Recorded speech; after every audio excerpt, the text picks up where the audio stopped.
Green Township. I fully understand what a study like this is. The problem you have out there on Perry Street is the volume of traffic. You have a lot of entrances, and you also have, while you only have 55 in the township, you have a very short step speed zone. You go from 55 to 50 to 45 in a very short period of time. Almost impossible for law enforcement to be very effective out there, because in order to write a ticket, they have to have 65 in the township, 60 by Bob Evans, and 55 down where it tees into the college. It's almost impossible to enforce. It's the exact same thing we're facing on Cozy Curve, 45 advisory. That means it's 55. They won't write a ticket until somebody's doing 65 on the curb, and then they're ready to roll over. You have that kind of that same scenario over here with the volume of traffic that's increased.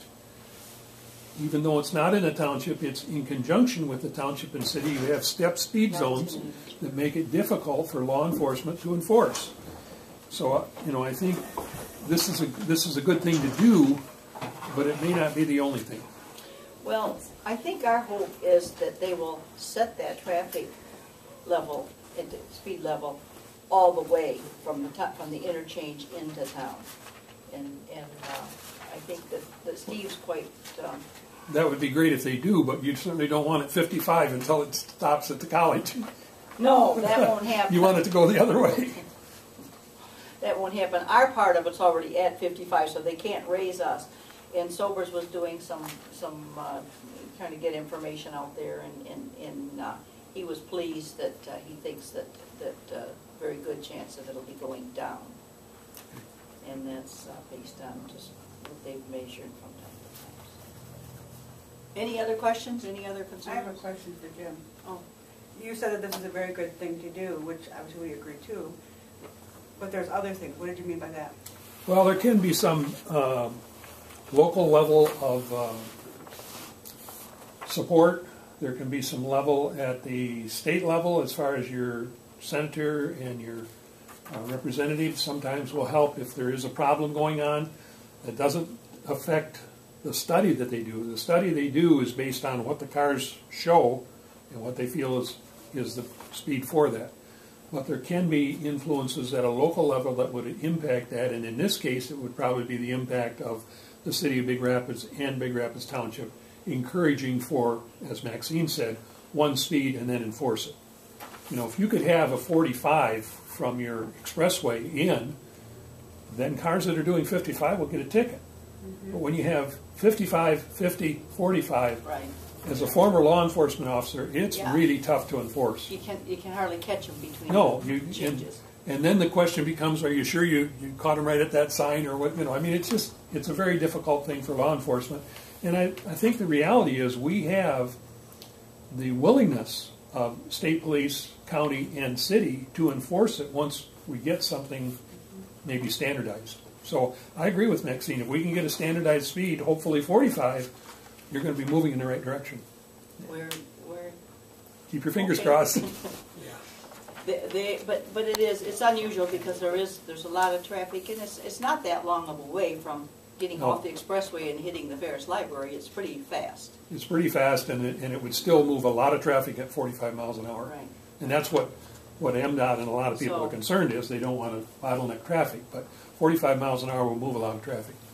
And we moved this up we figured we could do it in 5 minutes and get that back down to MDOT right away, and so we'll get a little bit of head start because we're not going to have another meeting until the day after the election day, so it's going to be almost a week ahead of time, so that we figured that's going to be helpful for them, and they're eager to try to help us, and I hope they keep that perspective. I do have one more question. If that is our goal, to get one speed on Perry Street, would we have to also have the city on board? Wouldn't their section also have to have the same? The cities, that's why I think Steve felt like there's probably a good chance they're going to be able to lower the speeds just because the traffic. the way that they measure how fast you should go is based on the average, and that's what they do, and it just seems like a crazy way, but when they did this out here, because we had 2 fatalities in 1 year, and it was really, and this was a busy road, and so we got them to do their study, and they raised us 5 miles per hour more, and I was like ready to hurt somebody, but you know, we've not, since then the accidents are less, and of course the pedestrians are, anybody's silly to do a pedestrian crossing there because they don't have, you know, down in front of Ferris, they've got the boulevards where they're out of, you know, in safe places in the middle. When you've got a 5-lane road like that, then it's, you aren't safe anywhere in those 5 lanes. But you don't see very much of that now. The people that are coming down and going over to Creek's Edge Apartments, we have a lot of college kids down there, and then we've got a huge population up here. Most of them drive, but they cross over before where they're still out of harm's way, where there's those boulevards in between. They've gotten smart that way, because you don't see them walking on the, you know, making a dive across the road out here anymore. You just seldom ever do it, and I look out my window all the time. So. Any other questions? Any comments? If not, meeting stands adjourned. Thank you. Appreciate you guys.